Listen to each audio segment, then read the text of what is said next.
የእግዚአብሔርን ፈቃድ በህይወቱ ውስጥ ተግባራዊ እንዲያደርግ ምላሿ ምንድነው? ትዕቢት በጣም ጠቃሚ ሀብት ነው። ትዕቢት ጠቃሚ ሀብትነቱ እንዴት ነው ከተባለ በኃጢአት ላይ መኩራት።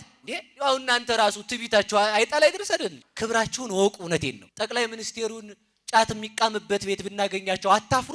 እንደው ይሄ እንደው ደሞ ሀገር አስተዳደራለሁ ሲል ማፈሪያ ነው የሚባለው ማለት ነው። እናንተ እኮ የዓለም ገዢ ናችሁ። ኃጢአት የሚሰራበት ቤት ስትገኙ የክርስቶስን ስጋና ደም የምትጠጡ እናንተ ከቢራ ጋር 24 ሰዓት ተተክለ ስትገኝ ከዚህ በላይ የሚያሳፍራል? በአንተ ላይ ጽድቅ ብትሰራ መንግስተ ሰማያትን የሚያወርስህ ከሆነ ኃጢአት ስትሰራ ደግሞ ገሃነምን ያወርስሃል። ገሃነም መግባት ስላለብህ እየፈራህ ኑር። እንደምን እንደ እንግዳ ምክንያት አምጡ። አሁን ቆረቡ ስትባሉ አይ እኔ ወጣት ነኝ አንድ።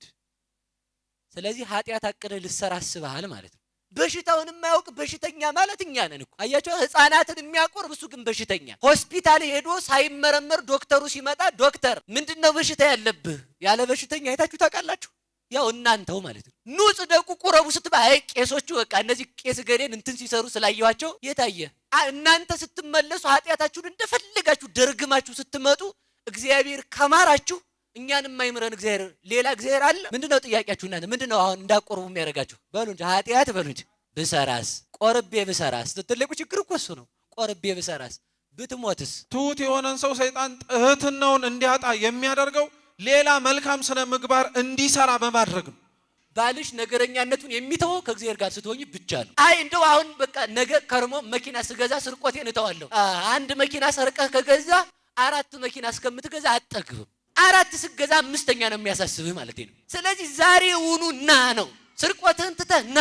አንዳንድ ሰው ስለ ገዳማት ስለ አድባራት መነገር ሲጀመር ወይንም ደግሞ ስለ ጉዳዩም ሐሳቡ ሲነሳ ቀጥታ ጥያቄ ውስጥ የሚገባው ይሄንን አይነት መሰል አይነት ኑሮ የተኖረ ወይንም ደግሞ ኑሩት ብሎ ያዘዘ የቱ ጋር ታገኛላችሁ ብሎ ነው ቀጥታ ወደ ማየት የሚፈልገው። መጽሐፍ ቅዱስ ላይ የምናነሳቸውንና የምንመለከታቸውን ሐሳቦች ከመጽሐፍ ቅዱስ ባህሪ ወይንም ደግሞ የአጻጻፍ ስልትና ዘይቤ ጋር በደንብ መረዳት አለብን። በሁሉም ቦታ እግዚአብሔር ካለ ለምን ቤተክርስቲያን ትመጣላችሁ ተብላችሁ የምትጠይቁ ከሆነ መልሱ በነገራችን ላይ ጥያቄው ላይ አለ። እግዚአብሔር ከቦታም ቦታ ከሰውም ሰው እንደሚመርጥ በደንብ ይታወቃል። ከሰው መርጦ እናቱ ትሆን ዘንድ ድንግል ማርያምን ከመረጠ ከቦታም መርጦ ይመለክበት ዘንድ የሚወደውንም ነገር ይመርጣል። የምናየውን ነገር ማመን አልቻልንም። እኛ ቅዱሳት መካናት ሄደን የምንሳለምበትን ምክንያት ቢጠይቁን ራሳችን እናውቃለን። ደብረ ሊባኖስ ሄዶ ያልዳነ ማን ነው? ጊሼን ሄዳችሁ የምታገኙትን ሰላም ታውቃላችሁ። ላሊበላ ስትሄዱ ሰማያዊ ሚስጥር መረዳት ትችላላችሁ። ከዚህ ሌላ ጥቅስ ምን ያደርጋል? ሰይጣን አንድ ተንኮሉ እግዚአብሔር ሰልችቷል የሚል ጥያቄ ያመጣል። ልንገራችሁ፣ እንግዲያውስ ተስፋ ከቆረጣችሁ እርግጠኛ ሆኜ የምነግራችሁ ተስፋ የማይቆርጥ አምላክ እየጠበቃችሁ ነው። ቶሎ ኑ።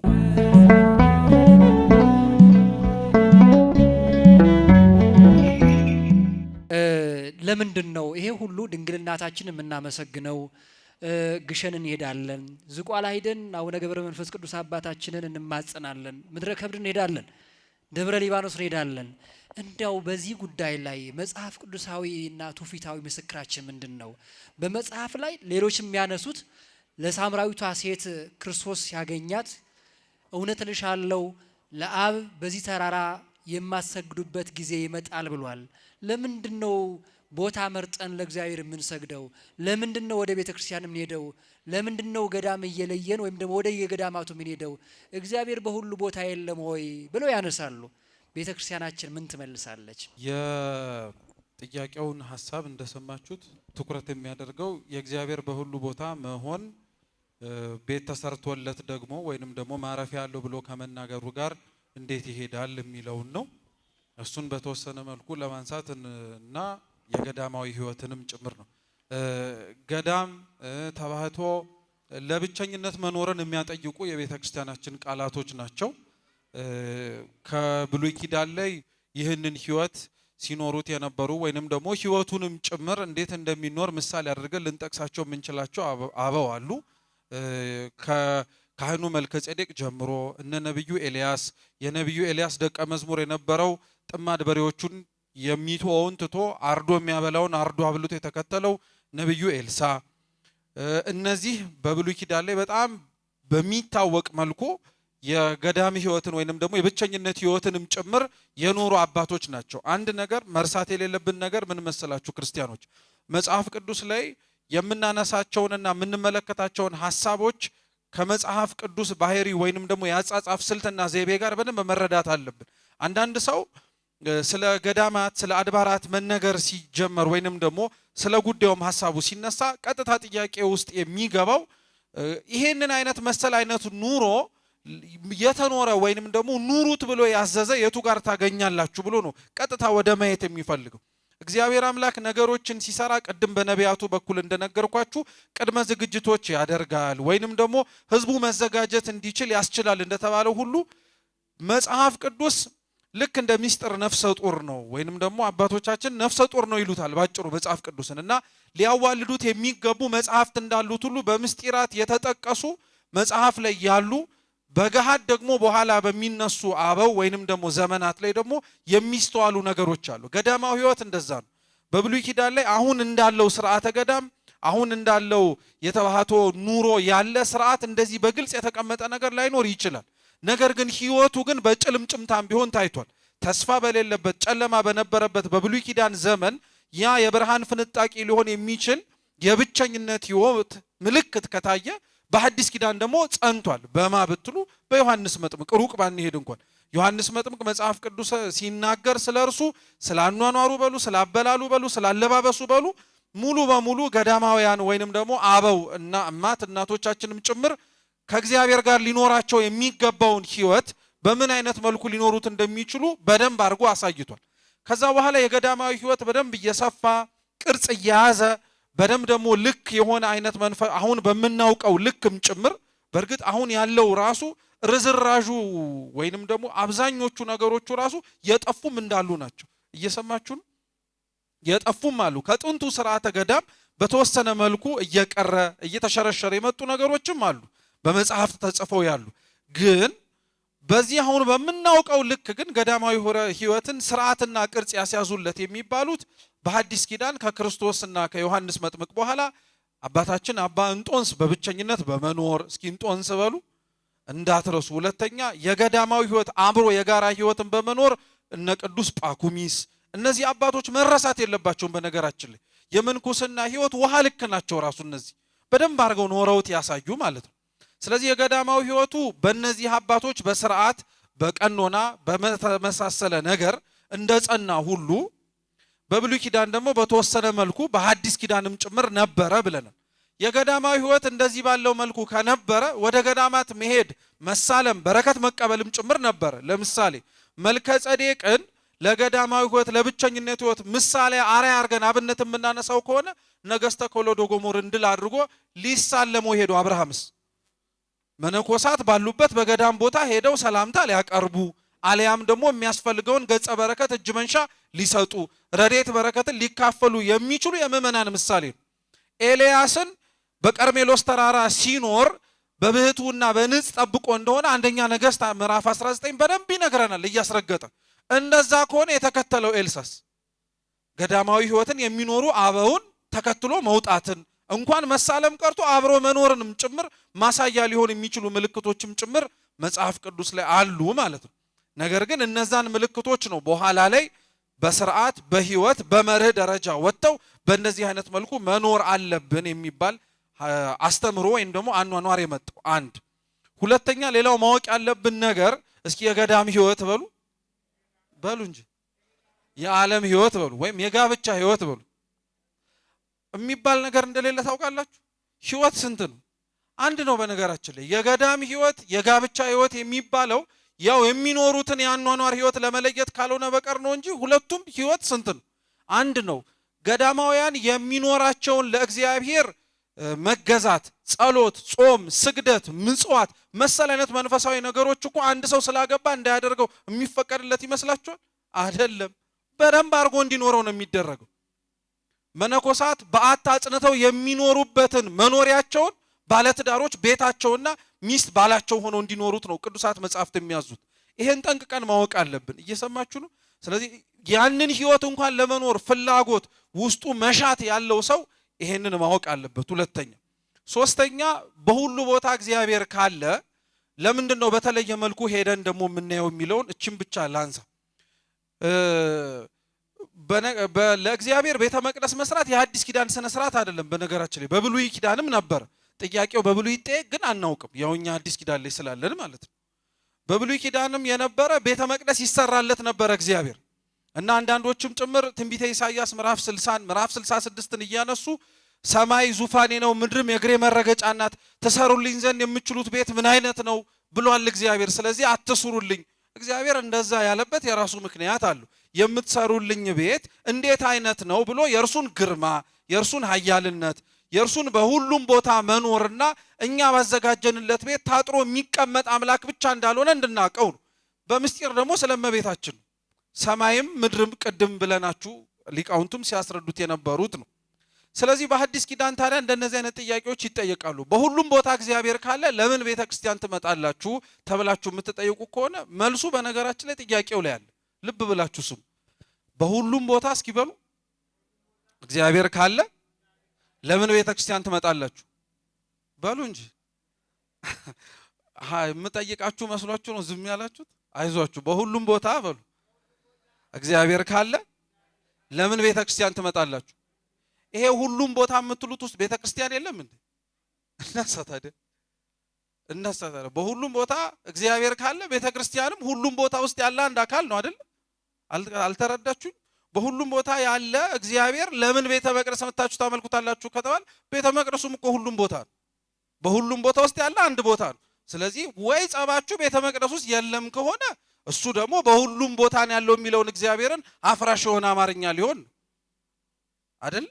ስለዚህ በሁሉም ቦታ እግዚአብሔር ካለ ለምን ቤተ መቅደስ ትመጣላችሁ ከተባለ እኮ በሁሉም ቦታ ካለ የትም ጭምር አለ ማለት ነው። አረ መልሱ፣ ቤተ ክርስቲያን ውስጥ አለ ማለት ነው። አንድ ሁለተኛ በሁሉም ቦታ እግዚአብሔር አለ። ለምንድን ነው ቤተ ክርስቲያን መጣችሁ እዚህ የተለየ ነገር የምታርጉት ከተባለ እግዚአብሔር ከቦታም ቦታ ከሰውም ሰው እንደሚመርጥ በደንብ ይታወቃል። ከሰው መርጦ እናቱ ትሆን ዘንድ ድንግል ማርያምን ከመረጠ ከቦታም መርጦ ይመለክበት ዘንድ የሚወደውንም ነገር ይመርጣል።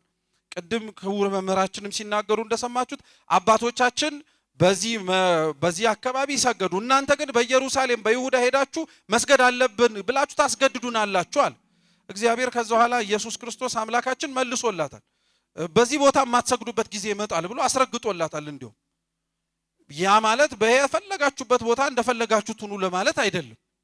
ስለዚህ በሁሉም ቦታ እግዚአብሔር የሚኖር ከሆነ ለይቶ እዚህ ቦታ ላይ መተን ለምን ታደርጋላችሁ ከተባለ ጥያቄውን በሌላ ጥያቄ መመለስ እንችላለን። ለምሳሌ ውሃ መልኩ ወይንም ደግሞ ውሃ በስንት አይነት መልክ ሊገኝ ይችላል ሲባሉ ወይም ስንባል የምንመልሰው በምንድን ነው? ውሃ በፈሳሽ መልክ ይገኛል ነው አይደለም? ውሃ በፈሳሽ መልክ ይገኛል። ፍሪጅ ውስጥ ታደርጉት ደግሞ ምን ያደርጋል? ይደርቃል። ስለዚህ ሶሊድ ሆነ ማለት ነው። ከዛ ባለፈ ደግሞ ውሃ በምን ይገኛል? አረ በምግብ ውሃ አለ እንዴ? ደግነቱ ካሜራው እኛ ጋር መሆኑ እንኳን አንቺ ጋር አለውና በምግብ ውስጥ ውሃ ከተገኘማ ለምን አታታላችሁ? እሺ እኔ ሰዓትም አልወሰድባችሁ ለሊቃውንቱ በደንብ እንዲመልሱልን። ውሃ ትጠጡታላችሁ፣ በፍሪጅ ታደርቁታላችሁ። ውሃ ከዛ በተጨማሪ አየር ውስጥ እኮ አለ ውሃ። እርጥበት የለም እንዴ አየሩ? ጠዋት ላይ ተነስታችሁ ጤዛ ምናምን አይታችሁ አታውቁም? አየሩ ራሱ ምን ስላለው እስኪ እርጥበት በሉ። እሺ እንግዲያውስ ውሃ አየር ከሆነ አየር በሁሉ ቦታ ካለ ለምን ሲጠማችሁ ቧንቧ ትሄዳላችሁ? በሁሉም ቦታ ካለ አፈን መክፈት እኮ ነው። ከዛ አየሩ ምን ያደርጋል? ይገባል፣ ትረጥባለህ። ከዛ ምን ታደርገዋል? አሁን እንዲህ የሳቃችሁት አየር ምን አይደረግም ስላላችሁ አይጠጣም ነው እንጂ አየር ውስጥ ምን የለም ስላላላችሁ ውሃ ግን የለም ልትሉ አትችሉ። እንደዚሁ ሁሉ በሁሉ ቦታ የሚገኝ ነገር ስንፈልገው ግን ሄደን እንደምንመርጠው ሁሉ እግዚአብሔር በሁሉም ቦታ አለ። ልክ እንደሚፈሰው ውሃ ተጠምተን ለመጠጣት እንደምንገኘው ግን እግዚአብሔር በሁሉም ቦታ ይሁን እንጂ ረድኤቱን የሚገልጥበት ተአምራቱን የሚያሳየበት እርሱ በሌላው ቦታም ጭምር እንዳለ ምስክር የሚሆነን ይሄ በሁሉም ቦታ እግዚአብሔር እንዴት እንዳለ ታውቃላችሁ ተብላችሁ ከተጠየቃችሁ አዎ እንዴት ከተባለች ቤተክርስቲያን መጥቼ ቤተክርስቲያን ራሷ እግዚአብሔር በየት ቦታ እንዳለ ነው የምትናገሩ። እንደዛ አድርገን እንመለከተው። የሚነሳውን አንስተውታል፣ ቃላት ያሰማልኝ። እኔ ለመጨመር የምፈልገው ነገር የኖህ መርከብ ትዝ ይላችኋል?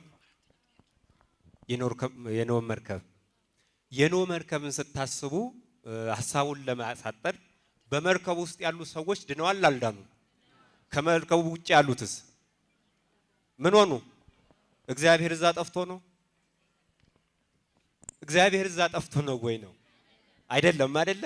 ስለዚህ ቅድም መምህራችን እንደተናገረ ከዕለታት የመረጠው አለ፣ ከሰው የመረጠው አለ፣ ከቦታ የመረጠው አለ። እንደዛማ ባይሆን ኖሮ ወደ ደብረ ታቦርም ይዞም ባልወጣ ነበረ። እንደገና ለሊቃውንቱ ለእስራኤላውያንም ሲነግራቸው ስለ ምድረ ርስት ሲናገር ምድር ሰናይትን ትሄውፃ ዘልፈ እግዚአብሔር እግዚአብሔር ዘወትር በረድኤት የሚጠብቃት ምድር ተብሎም ባልተነገረ ነበር። ነገር ግን እኛ ችግራችን ምንድነው? ሰው ማመን የሚችለው የሚሰማውን ነው የሚያውን ነው? በደንብ ማመን የሚችለው የሚያውን ነው አይደለ? የምናየውን ነገር ማመን አልቻልንም። እኛ ቅዱሳት መካናት ሄደን የምንሳለምበት ምክንያት ቢጠይቁን ራሳችን እናውቃለን። ደብረ ሊባኖስ ሄዶ ያልዳነ ማን ነው? እና ጥቅስ ምን ያስፈልገናል? እኛ ሄደን ደብረ ሊባኖስ አይናችን በርቶ ከመጣ ጠዋት መምህራችን የኔታ ሞገስ ተናግረዋል። ዙቃላ የነበረው ጊሼን ሄዳችሁ የምታገኙትን ሰላም ታውቃላችሁ። ላሊበላ ስትሄዱ የሰማያዊ ምስጢር መረዳት ትችላላችሁ። ከዚህ ሌላ ጥቅስ ምን ያደርጋል? እያየን እኛ እየሰማን እየተደረገልን ገና ሌላ በጆሮ መስማት እንፈልጋለን ማለት ነው። እውነተኛው ምስክር ግን በአይን ያዩት ነው። ስለዚህ ትክክለኛው ምስክር ጥቅስ አትፈልጉ እንደ ጥቅስ የለም ማለት አይደለም። ነገር ግን ሐዋርያት ስለ ክርስቶስ ሲናገሩ ንሕነ ሰማዕቱ ለዚህ ነገር ለዚህ ምስክሩ እኛ ክርስቶስ ሞትን ድል አድርጎ እንደተነሳ እኛ አይተናል፣ እኛ ተረድተናል እንዳሉ ገዳማት የሚሰጡትን ጥቅም መናገር የምንችለው እኛው ያየኑ ሰዎች ነን። እኛ በትምህርት ቤት እኔ ትዝ ይለኛል፣ ገል ቤትን ታውቁታላችሁ። አንድ እናት ሰውነታቸው መንቀሳቀስ አይችልም፣ ፓራላይዝ ነው የሚባለው። እንደዛ ሆኖ ባልጋ እየተሸከምናቸው በ15ኛው ቀን ራሳቸው ተነስተው ሄዱ፣ እንደ መጻጉዕ አልጋቸውን ተሸክመው።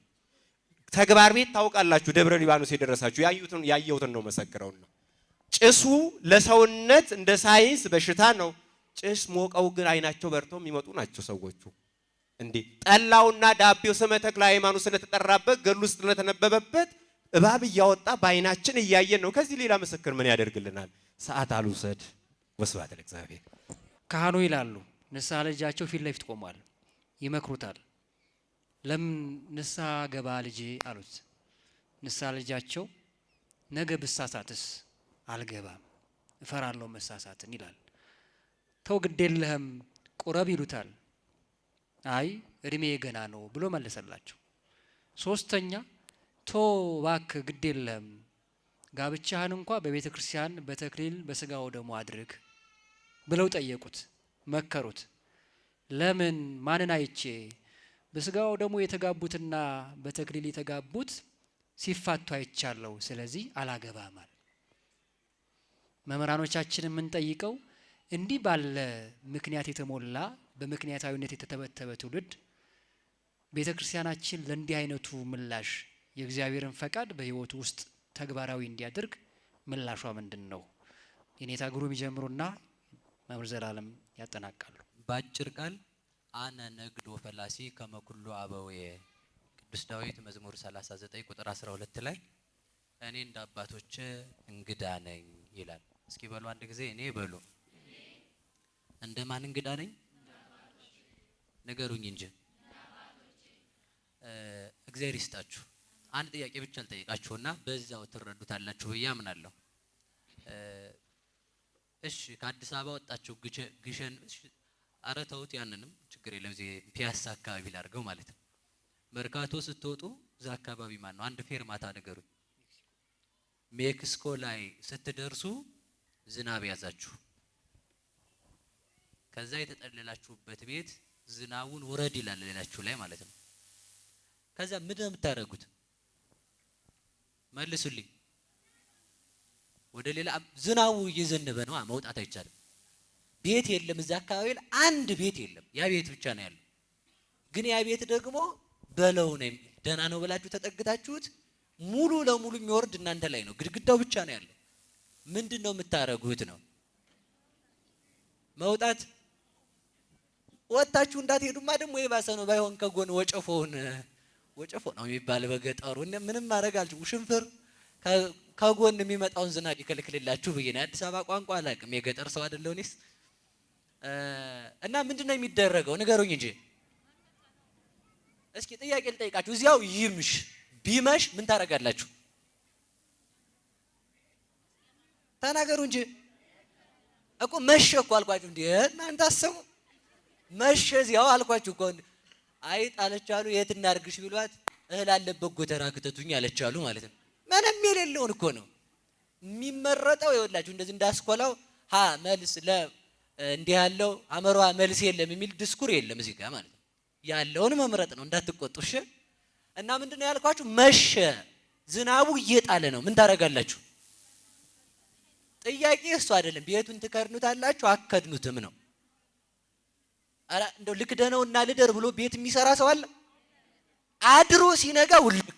በቃ ይሄን ማወቅ አለብን። አንዱ ይሄ ነው የፈለኩት።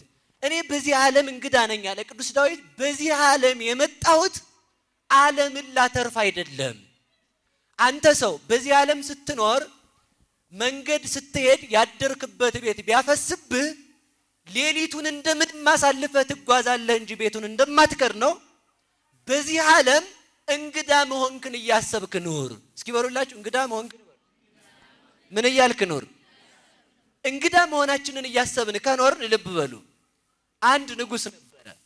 ያ ንጉስ ትልቁ ችግሩ መርሳት ነበረ። ለዚያ ለመርሳቱ ጠቢባንን ሰብስቦ እየረሳው አስቸገረኝ፣ ስልጣን ላይ ሲሆን የሚያልፍ አይመስለኝም። እንደውም በአፄ ኃይለ ሥላሴ ጊዜ አላሉ አንዱ ንጉስ አላቸው። አቤት እንደው መሻር በሌላ አላቸው። ምን ማለት ነው? ስበላ እንድኖር ነው። ምን አሉት መሰላችሁ? መሻርና መሞት ባይኖር አንተም አትመጣ ነበር አሉት። መልሰው ማለት ነው። ስለዚህ ተመልከቱ፣ ልነግራችሁ የፈለኩት ምንድነው? በዚህ ዓለም ስንኖር እንደሚያልፍ ማሰብ፣ እንግዳ መሆናችንን ማሰብ። አብርሃም ያን ያህል ዘመን ተሰጥቶት በድንኳን ነበር የኖረው።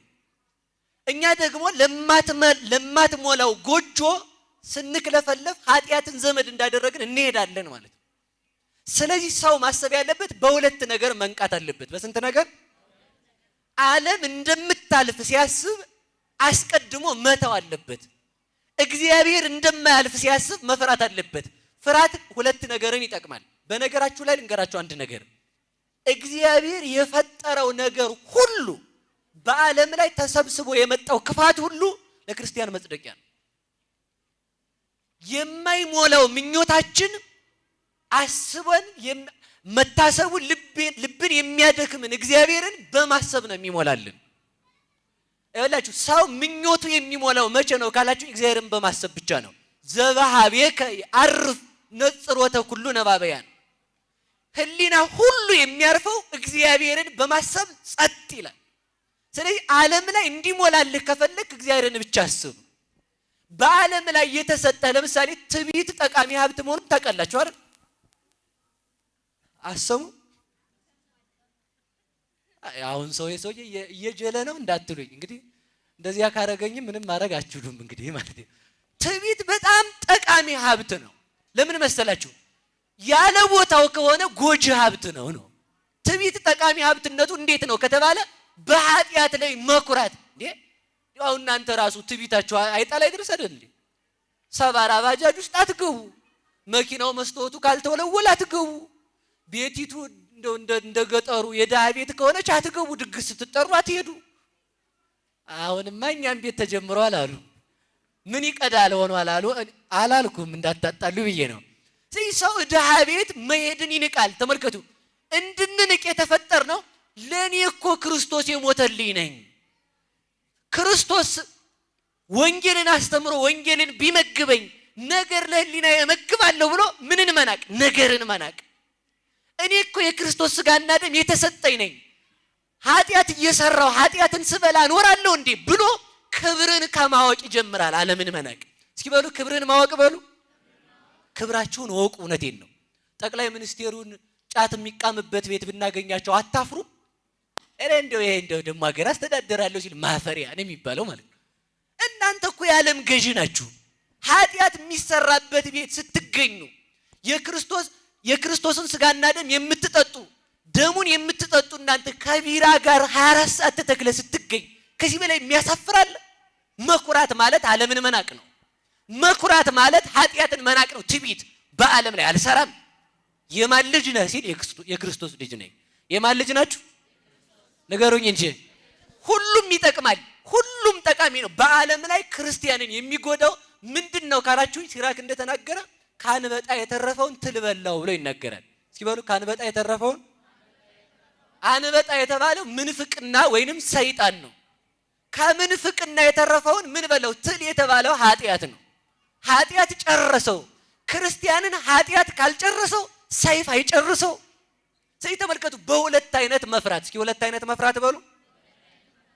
አንደኛው ይኸውላችሁ በደንብ ማያት። አሁን ይኸውላችሁ ሰው ንግድ የሚጀምረው ምን ሊያደርገው ነው? ንገሩኝ እንጂ። ለምንድን ነው ታዲያ እናንተ የማታተርፉበትን የምትነግዱት? ሁሉም ማትረፊያ ነው። ተመልከቱ። ስለዚህ ሰው በሁለት ነገር ይሄዳል። ክላስ ትምህርት ቤት ስለገባ ውጤታማ አይሆንም። የነገውን ተስፋ እያሰበ ዛሬ እንቅልፉን ትቶ ያነበበ እንደው ነገ ቦታ ላይ ይደርሳል ማለት ነው። የነገውን ተስፋችንን እያየን ዛሬን መናቅ ስንችል ከእግዚአብሔር ጋር መኖር እንጀምራለን። መንግስተ ሰማያት እንዳለች ስታስብ ደስተኛ ሁን። እግዚአብሔር እውነተኛ እንደሆነ ስታስብ ፍራ። ባንተ ላይ ጽድቅ ብትሰራ መንግስተ ሰማያትን የሚያወርስህ ከሆነ ኃጢአት ስትሰራ ደግሞ ገሃነምን ያወርስሃል። ገሃነም መግባት ስላለብህ እየፈራህ ኑር። እንደምን? እንደ እንግዳ። ልጨርሰው እንዲያድርግ እስኪ እንደ እንግዳ በሉ እንጂ። እሺ አሁን እናንተ ታዲያ ምን ልትመልሱ ነው? አብርሃም ያን ያህል ዘመን ኖሮ እኔ ታው ቤት አልሰራም በድንኳን ነው የምኖረው እንግዳ ነኝ ካለ፣ እኛ ደግሞ መሰረቱን አስተካክለን እዚያውም ደግሞ አትስሩ አላልኳችሁም፣ ስሩ ችግር የለውም። ግን በዚያ ውስጥ እግዚአብሔር ይመሰገናል። ቅዱስ ዮሐንስ አፈወርቅ ምን ይላል መሰላችሁ? ትልልቅ ፎቅ ገንብተህ ከሄድክ አየህ የሰውዬ ምን ያህል ሲሰርቅ እንደኖረ ትባላለህ። ደጋግ ልጆችን ወልደህ ሄድክ እንደሆነ ግን እነሱ ደግ ከሆኑ ምን አይነት ቅዱስ ቢሆን ነው ደግ ፍሬ የሰጠው ትባላለህ። ደግ ልጅ የወለድክ እንደሆነ ተመልከት፣ የእግዚአብሔርን መልክ ለእግዚአብሔር ትሰጠዋለህ። በዓለም ላይ ህንፃ ገንብተህ የሄድክ እንደሆነ አንተም ታልፋለህ። የገነባውም ህንፃ ላንተ ፍርድ ይሆንብሃል። ስለዚህ በዓለም ላይ እንግዳ መሆንክን እያሰብክ እንደ እንግዳ ኑር። የዕለት ምግብ፣ የዓመት ምግብ፣ የዓመት ልብስ፣ የዕለት ጉርስ ካለ ለፍጹማኑ፣ የዓመት ቀለብ፣ የዓመት ልብስ ካለ ዘር ካስቀረው በኋላ ለነዳያን ስጠው ይላል። እንድንሰጥ መድኃኔዓለም ይርዳን። አንድ ነገር ብቻ ልናገር፣ ንስሐው ጋር አንድ ነገር ተናግሬ ልጨርሰው። ለምንድን ነው የማትቆርቡ ሲባል እስኪ አሁን ጣል አድርጉት ያላችሁን ሐሳብ ጣል እንደምትሉትን ተናግሬውም ስለማውቅ ልድገመው ትፈቅዱልኝ ያላችሁ አይደል? መቼም እናንተ እጅ ላይ ስለሚሆን የሰውዬ እየደጋገመ ነው እንዳትሉ፣ ከዛ የተሻለ ምሳሌ አላገኘሁም ብዬ ነው። እና ምንድነው እሱ ሰው የሚያስቀምጠውን ነገር ልንገራችሁ። አሁን ቁረብ ሲባል እስኪ ቆይ ጥያቄ ልጠይቃችሁ። ዓለምን የሚያሸንፈው ማን ነው? በሉ እግዚአብሔር በሉ እንጂ። ዓለምን የሚያሸንፈው ከማን የተወለደ ነው? ከእግዚአብሔር ከድንግል ማለት ችግር የለውም። ከእግዚአብሔር የተወለደ ዓለምን ያሸንፋል። ከእግዚአብሔር የተወለደ ዓለምን የሚያሸንፍ ከሆነ እኛ ብቻችንን እንሂድ ካል ዓለም ያሸንፈን ማለታችን ነው ማለት ነው። ገብቷችኋል?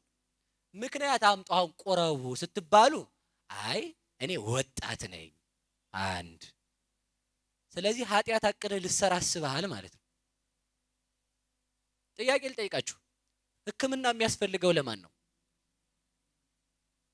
በሽታውን የማያውቅ በሽተኛ ቢያጋጥማችሁ ምን ታደርጉት? እንዴት አድርገን እንተው? አሳዘነና ደግሞ በሽታውን የማያውቅ በሽተኛ ማለት እኛ ነን እኮ። አያችሁ፣ ህፃናትን የሚያቆርብ እሱ ግን በሽተኛ። ሆስፒታል ሄዶ ሳይመረመር ዶክተሩ ሲመጣ ዶክተር ምንድነው በሽታ ያለብህ ያለ በሽተኛ አይታችሁ ታውቃላችሁ? ያው እናንተው ማለት ነው። ኑ ጽደቁ ቁረቡ ስትባል አይ ቄሶቹ በቃ እነዚህ ቄስ ገሬን እንትን ሲሰሩ ስላየኋቸው የታየ። እናንተ ስትመለሱ ኃጢአታችሁን እንደፈለጋችሁ ደርግማችሁ ስትመጡ እግዚአብሔር ከማራችሁ እኛን የማይምረን እግዚአብሔር ሌላ እግዚአብሔር አለ? ምን ያገባህ አንተ? ቄስ ገሌ እንዲህ ስለሰሩ ምን ያገባሃል? አንድ ሁለት ሶስተኛ ሰው ምንድነው መሰላችሁ የሚያደርገው? ሰው በጣም ተንኮለኛ ነው። ተንኮለኛ ከመሆኑ የተነሳ ኃጢአት ብሰራስ ብሎ አይቆርብም። እስኪ በሉ ኃጢአት ምንድነው? ጥያቄያችሁ እናንተ ምንድነው አሁን እንዳቆርቡ የሚያደርጋችሁ? በሉ እንጂ ኃጢአት በሉ እንጂ ብሰራስ፣ ቆርቤ ብሰራስ። ትልቁ ችግር እኮ እሱ ነው። ቆርቤ ብሰራስ፣ ብትሞትስ? ብትሞቱስ? መልሱልኛ ይሄን። በቃ ሲኦል መግባት ነው። እንቅጩን ነው የምነግራችሁ። ለምን? ከእግዚአብሔር ጋር አይደለንማ። ስለዚህ ተመልከቱ፣ አንድ ነገር ልንገራችሁ። ልብስ ትገዛላችሁ አይደል? አትገዙም? ያ የገዛችሁት ልብስ የምትወዱ እኔ አሁን እቺን እወዳታለሁ እንደምታዩት የገዛችሁትን ልብስ ከወደዳችሁት ምን ማለት ነው? ማስቀመጥ ነው መልበስ ነው? ነገሩኝ። አሁን እናንተ ነው የምጠይቀው። ማስቀመጥ መልበስ ከለበስ ነው ምን ይላል? ተናገሩ እንጂ። ሲቆሽሽ ውልቅ አርጋችሁ ጋርቤጅ ነው አይደል? በስንት ቀን ነው የምታጥቡት? የከተማው ሰው ንጽህናውን ይጠብቃል ማለት ነው። በስንት ቀን እናርገው ችግር የለውም። በስንት ቀን ይታጠባል? እንደውም እንደሚደረገው ሲቆሽሽ ቶሎ እንዳይመነችክ ነው ምንድነው የሚባለው?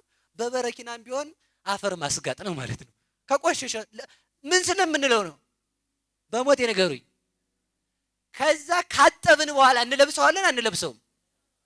ከለበስ ነው ምን ይላል? አሁን ልጠይቃችሁ ነው። የምትወዱትን ልብስ መርጣችሁ ትገዛላችሁ አትገዙም? ለያውም ሰው ያለበሰውን እሺ እሱ ጋር አሁን ሰሙ ጋር ትቼ ወደ ራሳችን ልምጣ።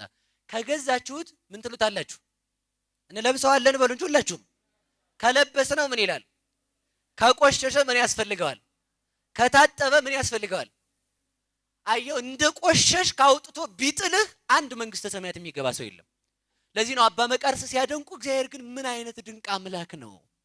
መጀመሪያ አዳምን ፍጠረን ሳንለው ከመሬት አንስቶ መፍጠር። ሁለተኛ የፈጠረው አዳም ቢክደው መልኩን ቢያጠፋ ሰው መሆኑ መምጣት።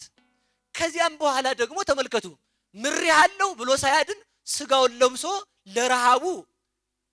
ለረሃቡ ስጋውን ሰጠው፣ ለጥሙ ደሙን ሰጠው፣ ለልብሱ ልጅነትን አለበሰው፣ ጫማ ወንጌልን አጫማው፣ ሀገር መንግስተ ሰማያትን ሰጠው። ከዚያም በኋላ ካህናትን ሾመለት፣ ስጋውና ደሙን ሰጠ። ይሄ ሁሉ አልበቃው ቢል ወአርሃወ ለነ ኆኃተ ንስሐ የንስሐ በርን ከፈተ አሉ። እስኪ በሉ የንስሐ በርን በሉ። ያቺ ምንኩስናም ተብሎ ይተረጎማል እንደ መጽሐፈ መነኮሳት። ይሄኛውና ያስኩትን ያውን ስለዚህ የንስሐ በርን ከፈተ እግዚአብሔር። እንግዲህማ ተወልጀላችሁ እንዲህ ተሰድጄላችሁ ስጋዬን ቆርሼ ደሜን አፍስሼ አሁንም ኃጢአት ትሰራላችሁ ከፈለጋችሁ ሲኦል ግቡ አላለንም። ምን አለን? አሁን ደግሞ ስለሚወደን በደሜ ነው የገዛኋችሁ፣ አሁንም በንስሐ ልጠባችሁ አለን። በምን ልጠባችሁ? በሞቴ ነገሩኝ። በንስሐ ልጠባችሁ አለን። ስለዚህ ተመልከቱ ሰው ልብስን የሚወደው ከሆነ እንደሚገዛው ክርስቶስ በደሙ ገዛን። ያንን የሚወደውን ልብስ ሲቆሽሽ እንደሚያጥበው ተመልከቱ። ሶስት ነገር እናያዝ። ስንት ነገር አልኳችሁ? ልብስ ለመታጠብ ስንት ነገር ያስፈልጋል? ውሃ፣ ሳሙና፣ እግዚአብሔር ይስጥልኝ። ሌላ አንድ ኦሞማ ተመሳሳይ ነው። በረኪና ተሸጉዳችኋል። አያችኋል? ሶስት ነገር። አንደኛው ውሃ ነው እንዳላችሁት፣ ሁለተኛው ሳሙና ነው፣ ሶስተኛው አጣቢ ነው።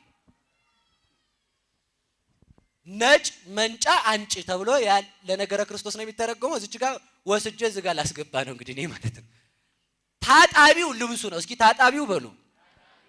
ማን ነው የሚታጠበው? እሺ አጣቢው ማን ነው? ሰውየው። የሚታጠብበት ምንድን ነው? ይኸውላችሁ ይታጠብና ሲያበቃ ይኸውላችሁ ልብስ የተባለው ሰው ነው። ልብስ የተባለው ሰው ነው። የሚያነጻን አጣቢ የተባለው እግዚአብሔር ነው። እንደ ሳሙና ወይም እንደፈለጋችሁ እዛ እንደምታጥቡበት ያለው ቆሻሻውን እንደሚያስለቅቀው ያለው ደግሞ የእግዚአብሔር ስልጣን ነው። ከዛ ያንን አስገብቶ እስከሚጠራ ድረስ ምን ይለዋል? በሉ ንገሩኝ እንጂ በእናንተው ቋንቋ ለስማ ብዬ ነው እንዳላበላቸው። በደንብ ካረገዋ አለቅ ካለ በረኪና ያደርግበታል። ከዛ ያን ልብስ መከራውን አሳይቶ ያጥበዋል ማለት እስከሚለቅ። እንደዚህም ሁሉ ንስሐ ስትገቡ ቀኑና ይሰጣችኋል በዚያ ውስጥ። ከዚያም በኋላ ልብሱ ታጥቦ ሳሙናው ከለቀቀ በኋላ ልብሱ እንደጠራ ሲታወቅ ምን ይደረጋል? በሉ ንገሩኝ። ሁለት አይነት ቋንቋ ስላለን ይጠመዘዛል፣ ይጨመቃል ይባላል። መጠምዘዝም መጭመቅም ሌላ ስለሆነ እናንተ አውሩት ብዬ ነው። ምን ይደረጋል? ከዚያ በኋላ ምን ይደረጋል? እንደ መጨመቅ መታህ ምን ትበላለህ? ትፈታለህ፣ ይደገምልሃል። ከዚያም በኋላ እንደ መሰጣት ንጹህ ሆነ እንደ መሰጣት ገብተህ ከማን ጋር ትገናኛለህ? ከአማናዊ ፀሐይ ከእግዚአብሔር ጋር። ያ ውሃው ቆሻሻው ከለቀቀ በኋላ ውሃው ጠፈፍ እንዲል ለፀሐይ እንደሚሰጥ ተመልከቱ። ፀሐይ ደግሞ ያንን ልብስ ስታደርቀው ከውሃው ሳትካፈል ከቆሻሻው ሳትካፈል እንደምታጠራው እግዚአብሔር ከኃጢአታችን ሳይካፈል ኃጢአታችንን ያነጻናል። የዛገን ብረት ከእሳት ውስጥ ስናስገባው እሳቱ ከብረቱ ዝገትን ሳይካፈል የዛገውን ብረት እንደሚያጠራው ንጹህ እግዚአብሔር ከኃጢአታችን ሳይካፈል ኃጢአታችንን ከኛ ያስወግድልናል ማለት ነው። ከዚያ አንድ ልጨምርና ልጨርስ አይቼዎታለሁ። እየሰማችሁ ነው? ከዛ ምን ይደረጋል? ይለበሳል። በሉ ይለበሳል በሉ እንጂ። ከዛ ምን ይላል? በሉ እንጂ ንገሩኝ። ከዛ ምን ይላል? አሁንም በሞት ያፈርሰዋል። የምትወዱትን ልብስ ይህን ያህል ካሳ ስለከፈላችሁበት አትለብሱትም? እስኪ የምትለብሱት እጃችሁን አውጡ። ስለ የሁሉ ሰው ዛሬ ለመቁረብ ቃል ገብቶ ይሄዳል። እንዲህ አይነት ጠላ ምንድነው መሰላችሁ? ድግስን ደግስ ረብ ዳን ክፈል ወገብ ሸብ የለም እዚያው ማለት ነው። ልብ በሉ እንግዲህ እግዚአብሔር ይሄን ሁሉ አደረገልን። ከዛ እኛ የማን ልብስ ነን? በሉ ንገሩኝ። አልባሲሁ ለክርስቶስ ማህይም ምእመናንም ሙንቱ አይደል ያለ ሊቁ። ምእመናን የእግዚአብሔር ልብሶች ናቸው አለ። እግዚአብሔር ምንድነው መሰላችሁ የሚጠይቀን? እኛ ሰው መሆናችንን ስላወቀ እንደምናድፍ ስላወቀ የማይደገሙ ብዙ ነገሮች አሉ። የሚደገም ምንድነው ካላችሁኝ? ቁርባን ነው። ምንድነው የሚደገመው? ቁርባን እለት እለት የሚደገም ነው። ለምን? ስንቆሽሽም ማን ያስፈልገናል? በሉ ንገሩኝ እንጂ። እሺ ታማችኋል አልታመማችሁም? ሁላችሁም ንገሩኝ። ምን አለ መሰላችሁ ጌታ ኢይምሰልክሙ ዘመጻእኩ ጸው ጻድቃነ አላህ ጣነ ለንስሐ። እኔ ለጤነኞች አልመጣሁም ለበሽተኞች ነው አለ። እስኪ በሉ እኔ በሉ ለጤነኞች አልመጣሁም። ለማን ነው የመጣሁት? ንገሩኝ በደንብ። እሺ በሽተኛ ናችሁ አይደላችሁም? ስለዚህ ልብ በሉ። እግዚአብሔርን የምንሞግተው ጻድቅ ከሆናችሁ አያስፈልጋችሁ እንዳትቆርቡ በቃችሁ ማለት ነው። አንድ ጊዜ የተቀበላችሁት እስከ ዘላለም ስለሚኖር ነው። ግልጽ ነው አነጋገር። አንድ ጊዜ የቆረብነው ኃጢአት ስለማንሰራ ስለማናሳድፍ ሰውነታችንን አይነሳንም። ስለማይነሳን አንዴ ከቆረብን ጻድቅ ከሆን እስከ ዘላለም ይበቃናል ነው። እኛ ግን በሽተኞች ስለሆን ተመልከቱ፣ ልብ ብላችሁ ስሙ። በሽተኞች ስለሆን በሉ ሁላችሁም መድኃኒት ያስፈልገናል። መድኃኒት ማን ነው? መድኃኒት ማን ነው? መድኃኒት ማን ነው? ስለዚህ ተመልከቱ፣ የምታውቁትን ተናዘዙ፣ የማታውቁትን ምን ይላል መሰላችሁ? ወለተ ባቢሎን ስርት ብፁዕ ዘይት በቀለኪ በቀለ ተበቀልክነ። አንቺ የወራዳ ልጅ ወራዳ ባቢሎን የተበቀልሽንን በቀል የሚበቀልሽ ብፁዕ ነው። ባቢሎን የተባለው ደጋጋ ኃጢአት ነው። የባቢሎን ልጅ የተባሉት ጥቃቅን ኃጢአቶች ናቸው። ምንድነው? ልጆችሽን ይዞ ከአለት ላይ የሚፈጨው ወይንም ከአለት ላይ የሚቀጠቅጣቸው ብፁዕ ነው አለ። እስኪ በሉ ልጆችሽን ይዞ በሉ ከምኑ ላይ እና ተናዘዝና ረፍ። አለቱ ክርስቶስ ላይ ተናዘ ኃጢአት ነጽተህ አንተ ካወቅከውና ከመጣ በኋላ የማታውቀውን ኃጢአት የሚያቀልጥልህ አለት ክርስቶስ አለ ነው እኮ የተባልከው። ስለዚህ ተመልከቱ፣ ማስረጃ የማይሆነን በሉላችሁ እኔ በሽተኛ ነኝ በሉ፣ አንተ መድኃኒት ነህ። ይኸውላችሁ እንግዲህ ለምን ስጋና ደሜን አልተቀበልክም ሲል ኃጢአተኛ ነኝ። እስኪ በሉ ኃጢአተኛ ነኝ በሉ እንጂ። ድሮንስ እኔ የመጣው ለኃጢአተኛ ነው አለ። ምንድነው የምትመልሱት? ምንድነው የምትመልሱት ነው ጥያቄ።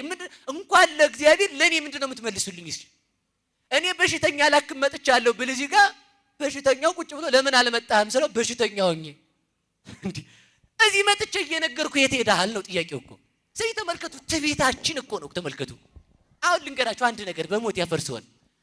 ስስተካከል እቆርባለሁ። እስኪ በሉ ስስተካከል በሉ እቆርባለሁ። አትልፉ እሺ፣ አትስተካከሉ። እንደተወላገዳችሁ ነው የምትቀሩት። ለምን? የሚያስተካክለን ማን ነው? ብርሃን ሳይኖራ ያለው ትላለህ እንዴ? የሚያስተካክል እግዚአብሔርን አልፈልግም ካልከው ህይወት አይስተካከልም። ባል ነገረኛነቱን ሲተው ወዳጅ ባል እናት ይኸውልሽ፣ ባልሽ ነገረኛነቱን የሚተወው ከእግዚአብሔር ጋር ስትሆኚ ብቻ ነው። አይ እንደው አሁን በቃ ነገ ከርሞ መኪና ስገዛ ስርቆቴን እተዋለሁ። አንድ መኪና ሰርቀህ ከገዛ 4 መኪና እስከምትገዛ አትጠግብም። 4 ስገዛ 5ኛ ነው የሚያሳስብህ ማለት ነው። ስለዚህ ዛሬውኑ ና ነው፣ ስርቆትህን ትተህ ና። እስተካከላለሁ እኔ ይኸውላችሁ አሁን ሰው በጣም ሙግት። ቆይ እኔ አንድ ነገር ልናገር መቼም በቃ ልትወው ሌላውን ትወዋለሁ። እየሰማችሁ ነው? አሁን ምን ይላል መሰላችሁ? ንስሐ ገብተን ንስሐ ሰው አሁን እኔ ንስሐ አባት አይደለሁም እያማዋቸው አይደለም። እሺ እንደዛ እንዳትሉ። ንስሐ ገብተን ወደዛ ውጥት ስንል ከዚህ በኋላ ኃጢአት የሚባል አለካም አትሉ። ፈርማችሁ እኮ ነው የምትሄዱት በአስር ጣታችሁ እንዲያርጋችሁ ማለት ነው። ኃጢአት አለካም ብላችሁ ማለት ነው። ስትወጡ ደግሞ ያችን ኃጢአት ገና ንስሐችሁን ሳትጨርሱ መንገድ ላይ ቋ አርጋችሁ አትሄዳላችሁ ባናቷ። ከዚያ በኋላ ምን ያደርጋል መሰላችሁ? ሰይጣን አንድ ተንኮሉ እግዚአብሔር ሰልችቷል የሚል ጥያቄ ያመጣል። እስኪ በሉ እግዚአብሔር በሉ ሰልችቷል። ልንገራችሁ እንግዲያውስ ተስፋ ከቆረጣችሁ እርግጠኛ ሆኜ የምነግራችሁ ተስፋ የማይቆርጥ አምላክ እየጠበቃችሁ ነው። ቶሎ ኑ። ሰይጣን ሰልችታል ካላችሁ ሰይጣን ከኔ ወግድልኝ። እኔ ኃጢአት ብሰራ ማን አይሰለችኝም። ስለዚህ እንደዚህ የሚያደርገው አንድን ኃጢአት ለ130 ጊዜ ደጋግመን እንድንሰራው ሰይጣን የሚያደርገው ለምንድን ነው ካላችሁኝ ተስፋ ቆርጠን ከእግዚአብሔር ቤት እንድንርቅ ማለት ነው። በማን ተስፋ እንድንቆርጥ ንገሩኝ እንጂ በእግዚአብሔር ተስፋ ይቆረጣል? ስለዚህ ምን ማለት አለባችሁ? ሰይጣን እግዚአብሔር ቢምረኝ ተስፋ ካልቆረጠብኝ ዛሬም እድሜ ከሰጠኝ ዛሬም ከሱ ጋር እሆናለሁ። ንስሐ የሚገባው እስከ መቼ እንደሆነ አንድ ነገር ብቻ ልንገራችሁና ልጨርስ። ኃጢአትን አንድ ሰውዬ ነበርና ንስሐ አባቱን ሄዶ አባ ይኸውላችሁ ሁሌም እርግጠኛውን የምነግራችሁ ኃጢአት አለመስራት ትፈልጋላችሁ? እስኪ እጃችሁን አውጡ እጃችሁን። ሙቱ በቃ። እውነት ኃጢአት የማይሰራው ከተሞተ በኋላ ነው። በዚህ ዓለም ሆናችሁ ኃጢአት አልሰራም በቅታለህ ወይ አንተ እንደውም ማለት ነው። ይሄ ነው ጉራ አታምጡ። እንግዳ ምንድነው የሚባለው መሰላችሁ? ዛሬም መጣ አባ ኃጢአት አስቸገረኝ፣ ዛሬም መጣ አባ ኃጢአት አስቸገረኝ፣ ዛሬም መጣ አባ ኃጢአት አስቸገረኝ። ምን ላድርግ አላቸው። አሁንስ አስጠልቶኛል። እንኳንስ አላቸው እንኳንስ ኃጢአቴን መናገር ለርሶ ኃጢአት መስራት ራሱ ሰለቸኝ አላቸው። እንኳን ኃጢአት መናገር ኃጢአት መስራት አልሰለቸንም? ኃጢአት ዘወር ስንል 30ውን በአንድ ጊዜ አገበስብሰነው ውልቅ። ከዛ ምን አሉት መሰላችሁ? ኃጢአትን በጽድቅ ሕይወትን በሞት እስከምትቀድም ድረስ ሩጥ አሉት። እስኪ በሉ ኃጢአትን በሉ በምን ሕይወትን በምን ንስሐ የማይገባው ከሞት በኋላ ነው። እስከሚሞቱ ንስሐ ይገባል። ንስሐ ከገቡ በኋላ ደግሞ ማን ይመራል? ስለዚህ ሁላችሁም የምንስተካከል ከማን ጋር ስንሆን ነው? ንገሩኝ እንጂ በቃ ነው። አሁን እዚህ ጋር የእናንተን ዲስኩር ምናምን ስደሰኩር አላመሽም ሰዓት ስለሌለኝ ማለት ነው። ባጭር ቃል ግን ያ ያሰብነው ለምንድን ነው ማትቆርብ ስንባል እንደዚህ ኃጢአት ስለምሰራ ካልከኝ ክርስቶስ የሚያስፈልገው ለማን ነው? በሉ ንገሩኝ። ስለዚህ እናንተ ጻድቅ ናችሁ መሰላል። ካልሆናችሁ ለምን አትቆርቡ? እግዚአብሔር ይስጥልኝ። አሁንም እስከ መጨረሻው ያጽናለን እናታችን። እውነታቸውን ነው። እሳቸው እየወቀስኳቸው የሆነ ድንግጥ ብለው ነው። እናቴ ለእግዚአብሔር የሚደነግጥ ሰው ብፁዕ ነው። እውነቴን ነው። እሺ አሁን ስለዚህ ልብ በሉ። መቁረብ ከማን ጋር መኖር ነው? መቁረብ ከማን ጋር መኖር ነው? ሁሉን ነገር አሁን ይኸውላችሁ ብትቆርቡ ያሰባችሁት ሁሉ ይሳካል። ለምን? ከማን ጋር ስለምንሆን። የጠመመው ከማን ጋር ይሳካል? ስለዚህ እኛ ኃጢአተኛ ስንሆን ከማን ጋር መኖር አለብን? ትቆርባላችሁ። አውጡ እጃችሁና እግዚአብሔር ማንን ይፈልጋል? በሉ ኃጢአተኛ ነው በሉ ሁላችሁም። ማንን ይፈልጋል? ስለዚህ ትቆርባላችሁ። ኃጢአት ብሰራስ ስወጣ ካላችሁ ምን ማለት ነው መፍትሄው? በሉ መታጠብ በሉ እንጂ ታጥበን ስጋውና ደሙን እንድንቀበል መድኃኔዓለም ይርዳን። የቤታችንን የችግራችን ሐሳብ ሁሉ የሚሞላው ከእግዚአብሔር ጋር ስንሆን ነው። እኛ በዚህ ዓለም ምንድነን? እንግዶች በሉ እንጂ። ስለዚህ እንግዳ ደግሞ የመግቢያ ትኬት ይዞ ይሄዳል አይደል? እስኪ ጥያቄ ልጠይቃችሁ። አሜሪካ ለመግባት ምን ያስፈልጋል? ከዛ እዚህ ምን ያስፈልጋል? ፓስፖርት። እሺ ከዛ ምን ያስፈልጋል? ሌላ እዚህ ቀሪ ሀብት መኖር አለበት አይደል? አሜሪካ ለመግባት እንቅልፍ አጥተህ እያደርክ መንግስተ ሰማያት ለመግባት ደነዝ ያደረገን ማን ነው? ደነዝን ተጠቀምኩት ይሆን? ድንዝዝ አለ በቃ። እንዲህ አይነት አዚም ያደረገብን ማን ነው? አሜሪካ ለመግባት ሰው ሱሪውን ሸጦ ይሄዳል። ከዚህ ይገባ። አሁን በዚህ ዘመንማ በቃ ሁላችንም ተሰደን ያለቅነው። በሊቢያም የእጅ ባህር በበላኝ ይላል ሰው ማለት ነው። መንግስተ ሰማያት ለመግባት ለምን ለመሰደድ አትነሱ?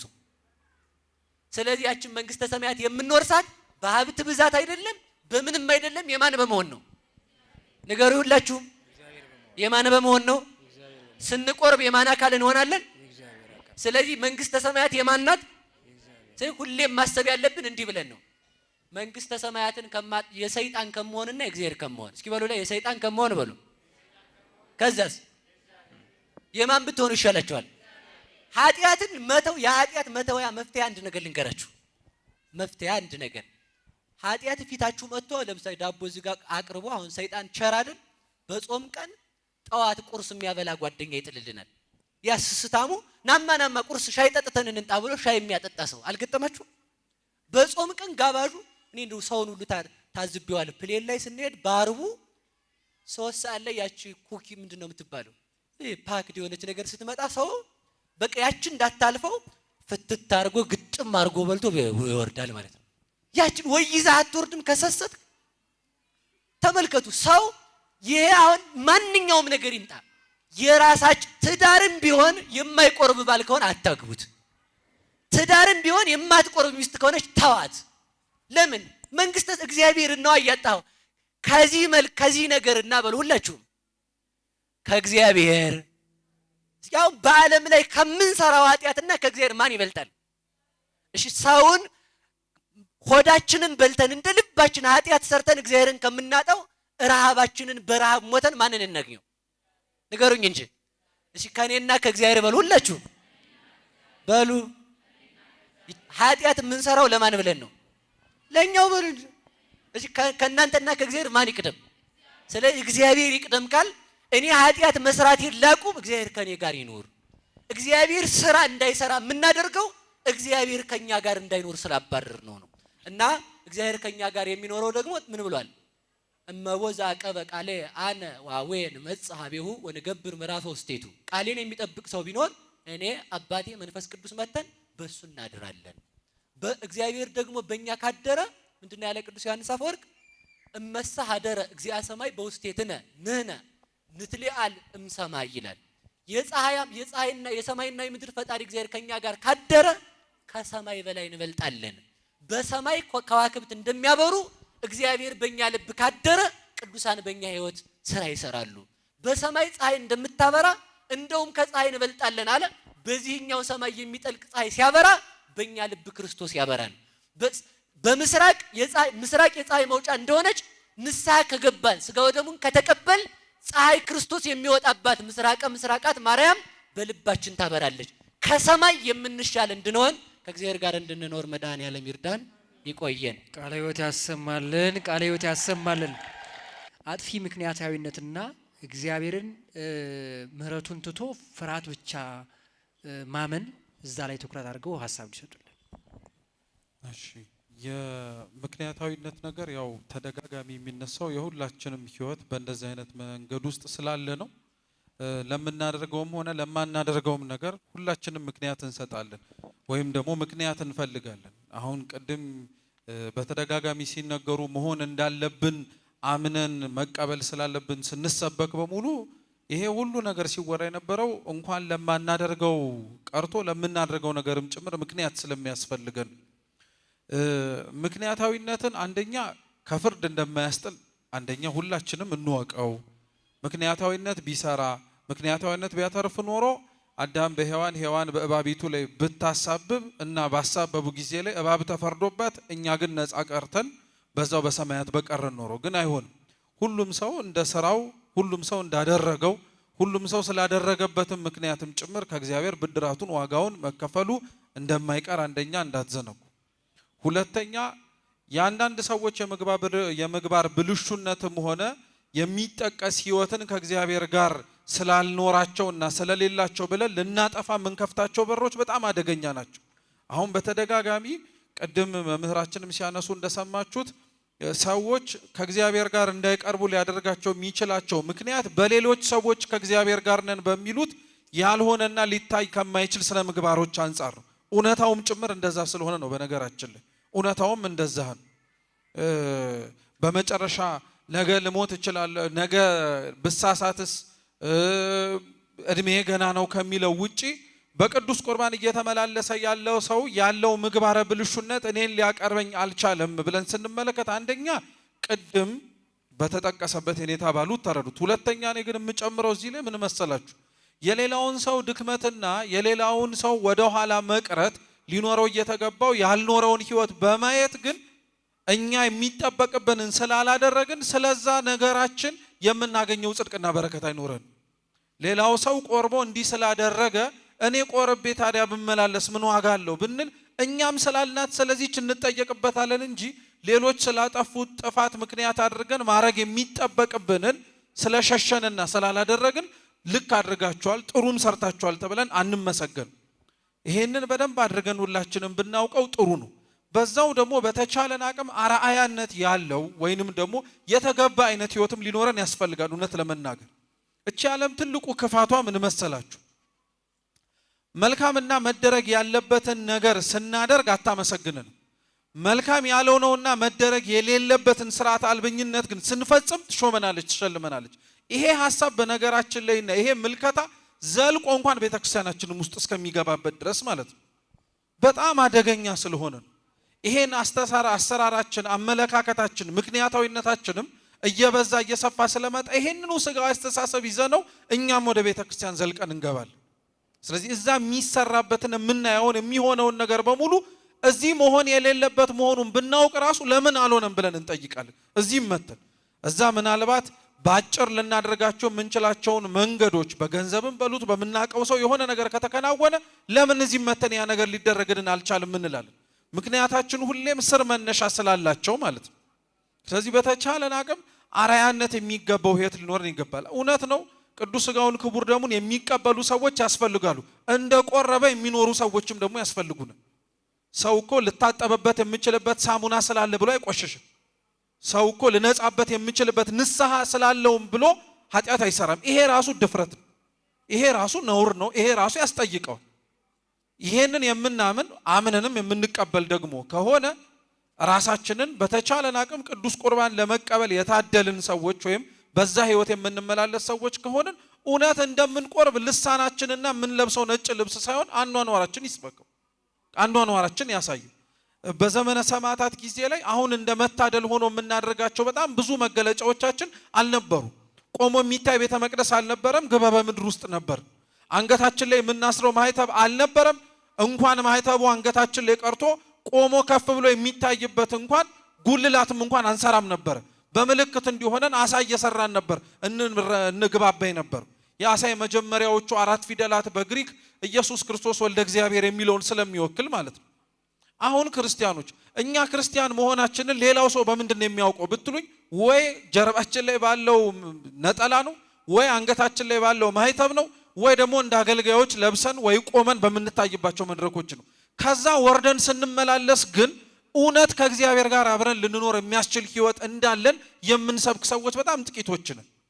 የሚሰብኩም ሰዎች በጣም በቁጥር በጣም ትንሽ ናቸው። ያ ግን መሆን የለበትም።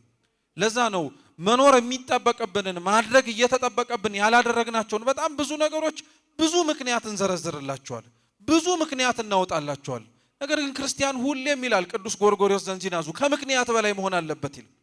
ከምክንያቶቻችን በላይ ካልሆነን መቼም ልንላቀቃቸው አንችልም። እኛ በምክንያት ፈልገን የምንመጣ ከሆነ በምክንያት ፈልጎ ራሱ ሊያመጣን የሚችል ጠላት ደጁንና ሁኔታውን ለማስተካከልም ሆነ ለማስወጣት በጣም ነው የሚቀል።